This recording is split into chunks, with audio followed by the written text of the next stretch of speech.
for someday? Ready to finally start living your best life right now? You're in the right place. I'm David, And I'm Wendy. and this is the David and Wendy podcast.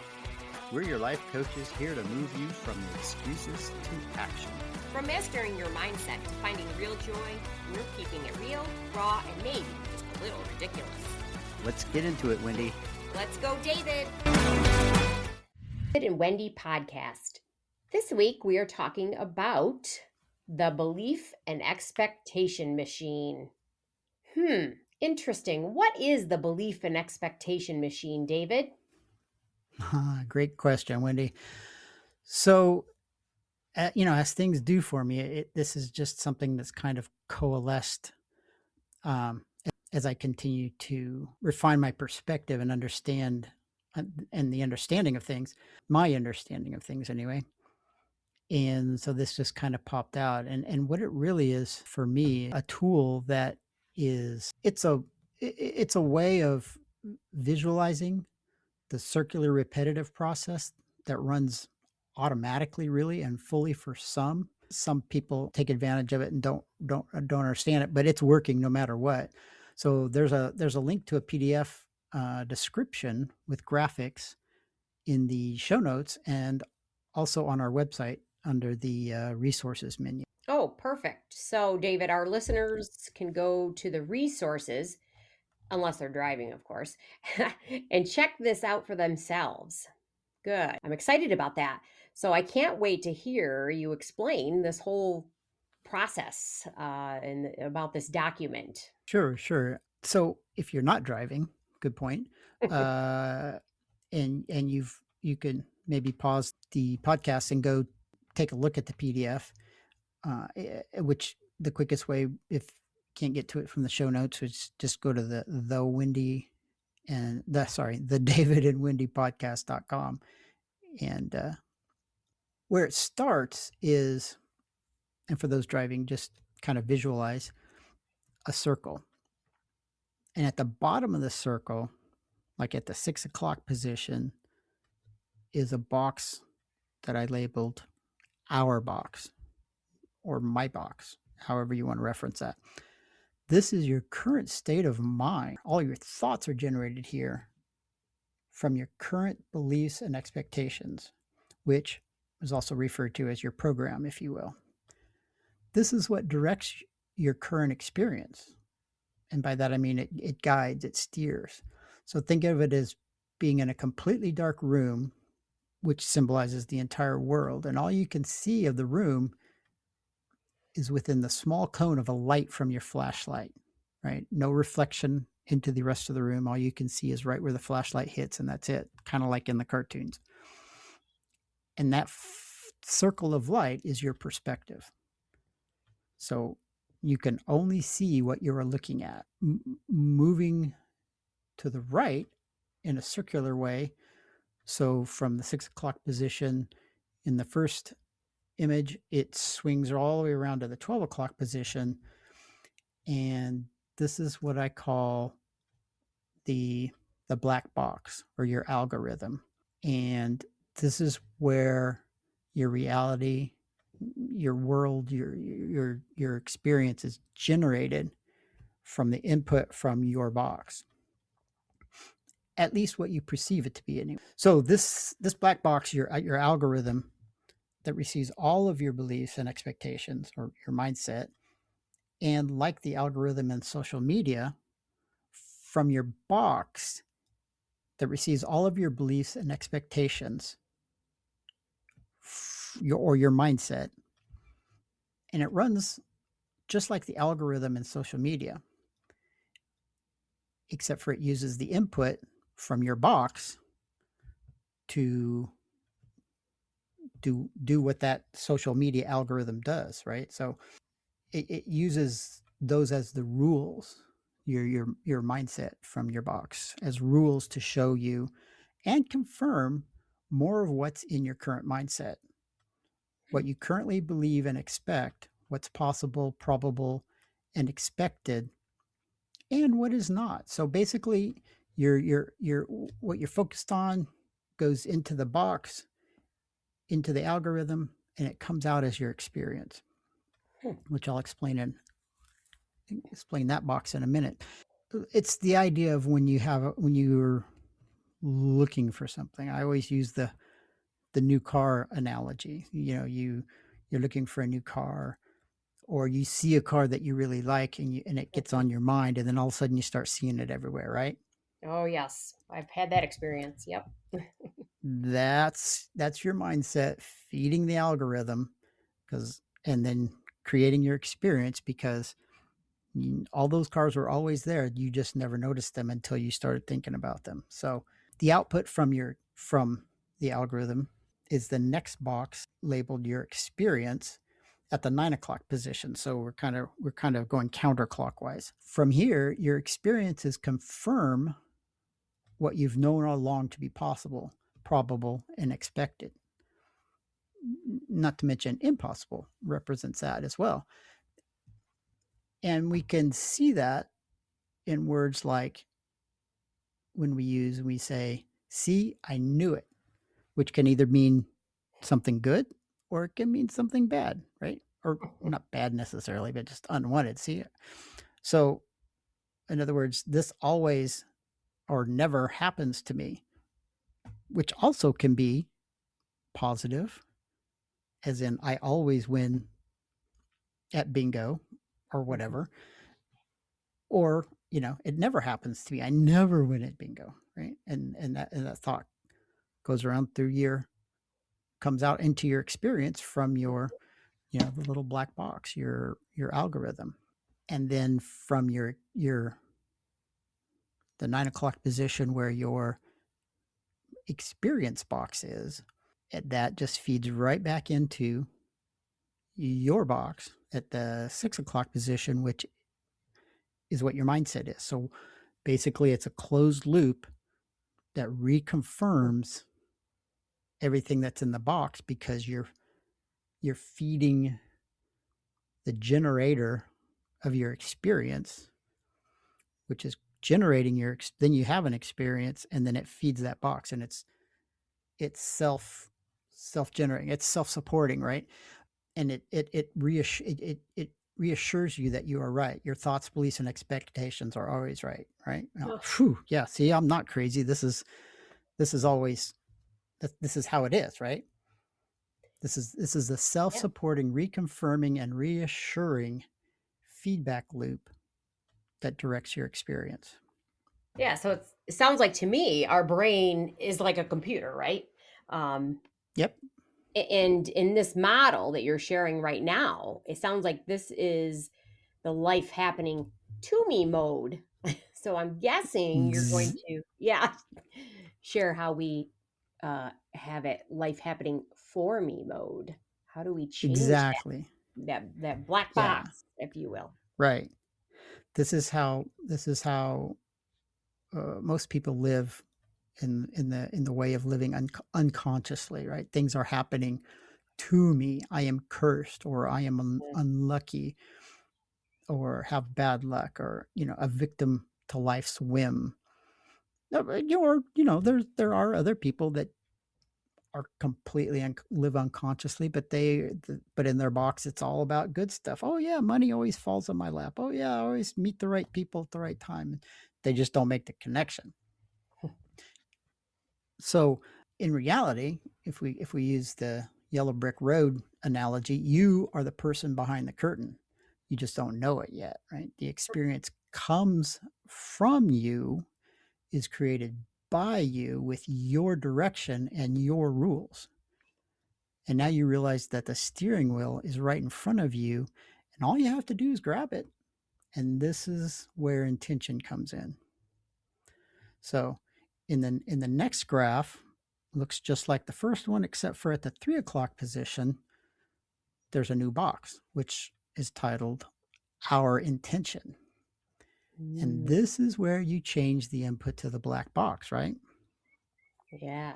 This is where you focus on your intentions, the desired outcomes, and all the things that you want, all the changes that you want using processes like full body daydreaming as if it's already in place. And so now you're feeding the the black box. You're feeding the algorithm different information, different scenarios. Hmm. It's not an automatic. You're right. It's not an instantaneous thing because it has to go through your experience, comes out as your experience, and then it has to go back into your box, and you may or may not reject it. Typically, the unconscious will reject it, especially if it's too far out there. Oh, somebody's going to hand me $1 million today. Hmm. It can be done. It can be done. Well, it doesn't happen all the time. Let's just say that, right? It's something that you would have to really be open to. But the idea is practicing with consistency Mm, and interesting. knowing Yeah. that it's right and knowing it's going to come out, and you replace what's going into you replace the cycle, what's going around the cycle. Right. Right. So, in other words, I'm able to hijack the algorithms of my brain. Is that kind of what you're? That's almost what it sounds like. Yeah. It's That's really true. Yeah, that's really cool, and it's very exciting to know that we actually have this type of control. I mean, wow, this it took me a while to get to this point. This type of an awareness, and it also sounds to me like some of you might have heard of the Rhonda Byrne documentary, The Secret, and basically in The Secret, they revealed that words, self talk, ultimately your feelings and thoughts that you tell yourself. That's what I was talking about. That they do impact what happens in your life. And in this documentary, one of the presenters who happened to be a neuroscientist explained it very, very similarly to kind of what you were just saying, David, only I guess in a little bit different spin. Oftentimes people say things like, I hope I don't get blah, blah, blah, whatever it is, and this, I think in Right, the, right, yeah. yeah, in the documentary, they said, a lot of people say, oh, I hope I never get cancer. And what this scientist explained is that basically changing that input. And instead of saying what you don't want, put in what you do want and say something like, um, counterbalance it with every cell in my body is healthy and vibrant. It serves me well. My body heals quickly. You know, another example of this is, you'll hear anybody that's been a parent or even an aunt or uncle or whatever, you always, not always, but oftentimes, you think, gosh, I pray that my child never gets blah, blah, blah, whatever. You can insert anything there or never gets hurt. Instead of, Right. yeah, go ahead. Let me jump in real quick. This is a great example uh of how this thing works, because when you're Hmm. saying I don't want to get cancer, or Right. don't think of a pink elephant, right? That's a Yes. funny one too. What happens? You get the image of it, in your mind. It's like with cancer, you're like, oh, I don't want to get cancer. And then you start thinking about all the things cancer can be Yeah. in a negative way, right? Because you don't want it. So you start thinking Mhm. about it in a negative way, and you're just inputting things into uh, the algorithm, right? The Algorithm. black box is starting to get this new input. Yeah. And Yeah. people, So, you see people complain all the time about stuff, right? And then oh, right. Yeah. there's their experience. Or, I think about people that tell me how they worry, incessantly about their children. And it's like, Exactly. well, you know, and I wasn't perfect when I was raising my children. I remember the worries, No. but now it's much different. I think, I'm so happy and grateful. My children are grown, they're healthy, they're strong, and, they heal quickly.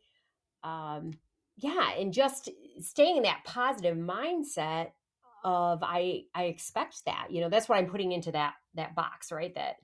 That's my intention. So Exactly. Yeah.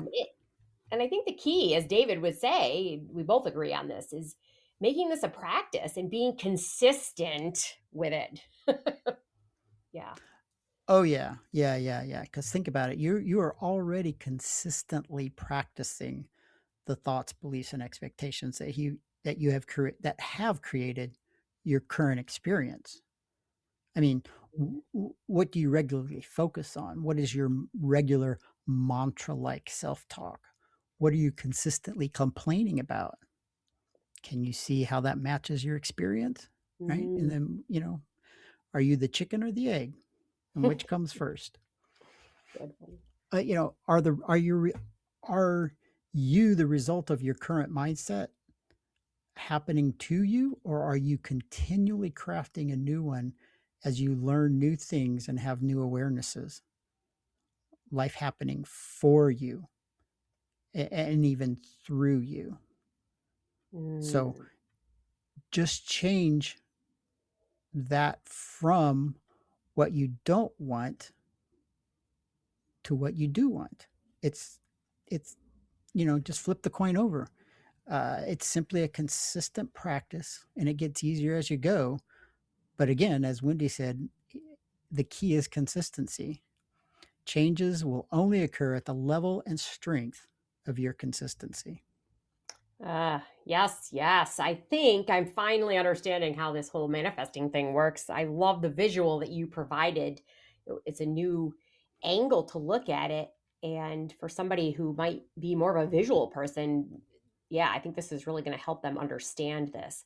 And this is wonderful for us to realize how to make our life work for me. How do I make my life work for me rather than to me? So thank you for sharing this, David. Wow. Yeah, sure. I mean, it just kind of came to me as from all my, you know, research and studying and understanding and the tools for creating conscious intentions as input to the box, labeled our intention, the new box at the 3 o'clock position, are things like full body daydreaming. Remember what a wonderful experience you've had in the past or things you're looking forward to. Whenever we think of going somewhere, we typically, right, Mm. we just imagine ourselves already there, right? You're on Oh, yes. vacation, Yeah. you're in Hawaii, you see yourself on the beach Mm. doing all that stuff. That's the ticket. And then finding the benefit in every experience is also very important. It's always there. There's always a benefit, no matter how small it is. And again, that's illustrated by people say, "Well, at least we got this out of it," right? That's the benefit. You can choose what you want to focus on. Right. So why not choose what makes you feel good, right? And this is part of the retraining of yourself to look at the other side of the coin, the side that makes you feel good, the side that makes you smile. It's your choice.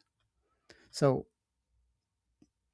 if you're if you since you do have the option, there's no if, you do have the option to think about things that make you feel good or think about things that make you feel bad. And this is not avoiding the situation. This is not avoiding, right? There are situations that are going to be rough, and that's where looking for the benefit of it helps, right? At least I got this out of it, right? And then Yes. you focus Yes. on how you let that grow and focus on how that's gonna Mm.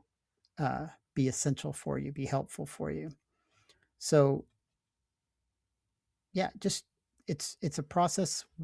The normal habit is to look at all the bad things that are going on or could or worse, right? Cause worry about what could go on. We're worrying about things that we don't know whether they're going to happen or not. Why not think of things that make us feel good that could happen in the Mhm. future and create that as our experience? So I know sounds easy, right? Maybe too easy. Like there's no hard work. Just change my thoughts to change my experience. That can't work, can it? Right? Um, but here's the thing: the process, as I stated earlier, is already in place. It's already running. You can't not use it. It's how the brain works. It's just that simple. It's a running train with that needs no fuel. It just keeps going. Or I should say needs no, it never stops. The fuel is what you feed into the algorithm, right? So just listen to what you repetitively complain about, and then notice what your experience has been. Because here's really what it comes down to. This mechanism, also referred to as manifestation, because every moment, as we say, is manifested. It's just a mechanism that generates output from the input.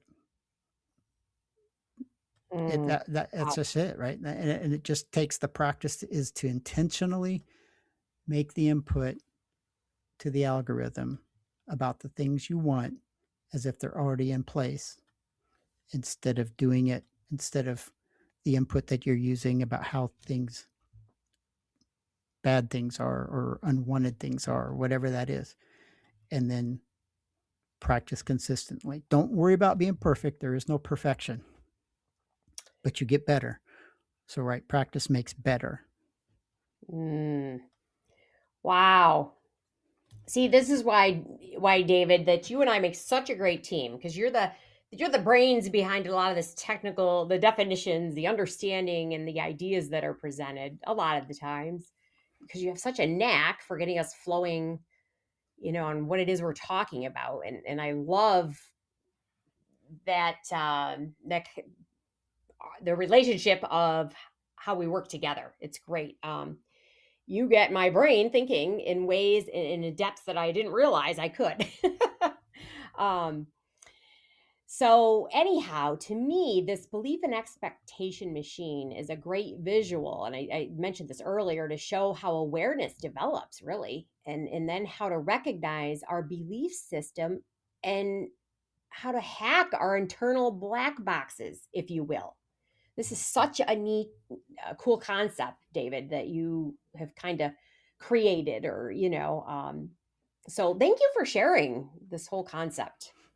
Yeah, no, that's my whole intention is to share all this and hope it resonates with people, and for those that it resonates for, we can continue the conversation.